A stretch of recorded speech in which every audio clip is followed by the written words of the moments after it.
એમ કોક ચવાણું પેંડા વાળી ચાર રચાય હમણાં અમે આયા તો ઘણા પડ્યા પોટલા આગળ ઉલપા ખેતર બાજુ એમ પે રસ્તો ભૂલો પડ્યા એટલે આજ લગીન તમે એ પોટલું મૂકવા ગયા ક્યારે એ ભૂત એ પોટલું લઈને જતા ભાળ્યું કોઈ તો હું કામ કેમ કોઈ ભૂતે નાસ્તો કર્યો એમાંથી ચોકડીએ કોઈ રાતનું નીકળ્યું નોકરીએ છૂટીને કે કારખાને કોઈ ભૂત બેઠા બેઠા ખાતા આપણી જેવા હોય એટલે આ બધી અંધશ્રદ્ધા છે બોલી બોલીને થાકી ગયું તો મગજમાં શું છે ક્યાં જઈ અમને ચમત્કાર કરે એ તો ચમત્કાર કોઈક સત્ય પુરુષ કરે આવતા વ્યાજ તમારા પગ જુઓ ને ત્યારે એને ખબર પડે કે આ કેટલા કિલોમીટર હાલી કે આ બધાનું કામ નથી હા ઘણા થોડાક દી હાલે પછી પોતે બાપુ થઈ જાય ઘણા તો હા ઘણા કે મારી પાસે ઘણા દાખલા એવા કે મને જો ને મને દાદા આવતા હોય એવું લાગે એટલે અમે એના છોકરા નથી તને આવે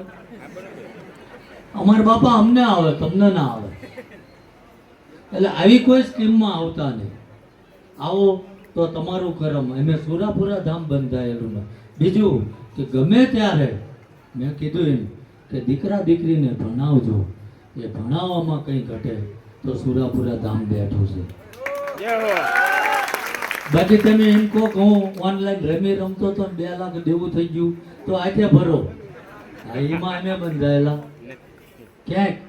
કોઈ નિરાધાર હોય જેના મા બાપ ના હોય કદાચ કાકા આડોશ પાડોશ માણે કે મામાએ કોઈ મોટી કરી હોય ને એવી દીકરીને કદાચ ભણાવવાની થાય હું તો કહું 500 હોય તો અમે બેઠા છીએ બેઠું છે સુરાપુરા ધામ પણ કોઈ મહેરબાની કરીને એવું ના કહેતા કે અમે બાપુના ખાસ છીએ હાલો હું આમ લઈ જાઉં હા હું બોલતો હોય તો થતું હોય તો જ બોલતો હોય અને કદાચ હું તો માણસો છોડી દે પણ એ ભોળાદમાં ફાદરમાં મારો બાપ બેઠો ને 3 પેઢી હૂકવી નાખશે આ નકર તો અમે ના લઈ લેવી